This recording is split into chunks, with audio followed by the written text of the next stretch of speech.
ബിസ്മില്ലാഹിർ റഹ്മാനിർ റഹീം. അസ്സലാമു അലൈക്കും വറഹ്മത്തുള്ളാഹി. പതിവായി ചെയ്യുന്നതിൽ നിന്ന് വിട്ടുനിൽക്കലാണ് സൗമ് എന്ന വാക്കിൻ്റെ അർത്ഥങ്ങളിൽ ഒന്ന്. സൗമ് എന്ന് പറഞ്ഞാൽ നോമ്പ് എന്നാണ് അർത്ഥം. പതിവായി ചെയ്യുന്ന കാര്യങ്ങളിൽ നിന്നും വിട്ടുനിൽക്കുക. പ്രധാനമായും നമ്മൾക്കൊരു ലക്ഷ്യമുണ്ട് അല്ലേ?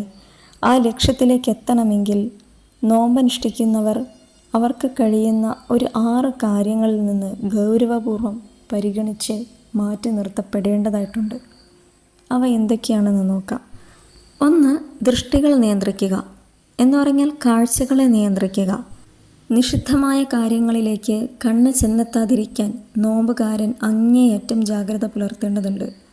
വിശ്വാസിക്ക് വിലക്കപ്പെട്ട എല്ലാ തരത്തിലുള്ള നോട്ടവും നോമ്പുകാരൻ കർശനമായി വർജിക്കണം. 2. നാവിനെ സൂക്ഷിക്കുക.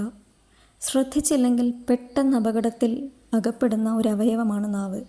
പരദൂഷണം, ഏഷണി, പരിഹാസം, കള്ളം പറയൽ തുടങ്ങിയ നാവ് കൊണ്ടുള്ള നിഷിദ്ധങ്ങൾ വളരെയേറെയാണ്. നോമ്പുകാരന് നേരെ പ്രകോപനങ്ങളുണ്ടാകുമ്പോൾ എന്നാൽ അതങ്ങ് കഴിഞ്ഞോട്ടെ എന്ന നിലപാടല്ല, ഇപ്പോൾ അതിലിടപെടാൻ സാധ്യമല്ല എന്ന നിലപാടാണ് വിശ്വാസി സ്വീകരിക്കേണ്ടത്. വ്രതം പരിചയാണെന്ന പ്രവാചകൻ്റെ വചനം നമ്മൾ ഓർക്കേണ്ടതുണ്ട്. 3. കേൾവിയുടെ നിയന്ത്രണമാണ്.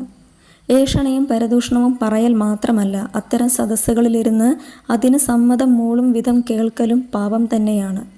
ഇവിടെ പറയലിൻ്റെയും കേൾക്കലിൻ്റെയും വിധി ഒന്നു തന്നെയായിരിക്കും. ദിക്റും സതുപദേശങ്ങളും കേൾക്കലാണ് ഹൃദയം നല്ലതാവാൻ പ്രവാചകൻ നിർദ്ദേശിക്കുന്ന പോംവഴി. ഹൃദയം തുരുമ്പിക്കുമെന്നും ആ തുരുമ്പ് കളയാനുള്ള മാർഗം ദിക്റും ഖുർആൻ പാരായണവുമാണെന്ന് നബി സല്ലല്ലാഹു അലൈഹി വസല്ലം അനുചരന്മാരെ പഠിപ്പിച്ചു. 4. മറ്റു അവയവങ്ങളെ പാപങ്ങളിൽ നിന്ന് തടഞ്ഞു നിർത്തലാണ്. കൈകാലുകൾ, ആമാശയം എന്നിവയെ പാപങ്ങളിൽ നിന്ന് തടഞ്ഞു നിർത്തുക.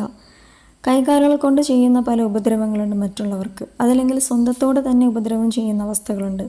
അത്തരം അവസ്ഥകളിൽ നിന്നെല്ലാം വിട്ടു നിൽക്കേണ്ടത് അനിവാര്യമായ കാര്യമാണ്. ഹലാലായ ആഹാരം മിതമായി ഭുജിക്കലാണ് 5ാമത്തെ കാര്യം. പ്രവാചകൻ സല്ലല്ലാഹു അലൈഹി വസല്ലം പറഞ്ഞു, വയറിനേക്കാൾ മോശമായ ഒരു പാത്രവും മനുഷ്യൻ നിറച്ചിട്ടില്ല. മനുഷ്യപുത്രന് അവൻ്റെ നട്ടെല്ല് നിവർന്നു നിൽക്കാൻ ഏതാനും പിടി മാത്രം മതിയാകും.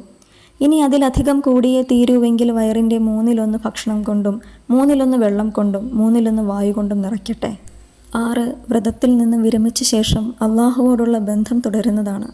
നമ്മുടെ നോമ്പ് അള്ളാഹുവിങ്കിൽ സ്വീകാര്യമായോ ഇല്ലയോ എന്ന കാര്യത്തിൽ ഭയങ്കര മാനസിക വിഷമങ്ങളുണ്ടാക്കുന്ന സമയങ്ങളുണ്ടാകും വിശ്വാസിക്ക്. വ്രതം കഴിഞ്ഞാലും നോമ്പ് കഴിഞ്ഞാലും നമ്മൾ നല്ല കാര്യങ്ങളിൽ നിന്നും വിട്ടൊഴിഞ്ഞു നിൽക്കാൻ പാടില്ല.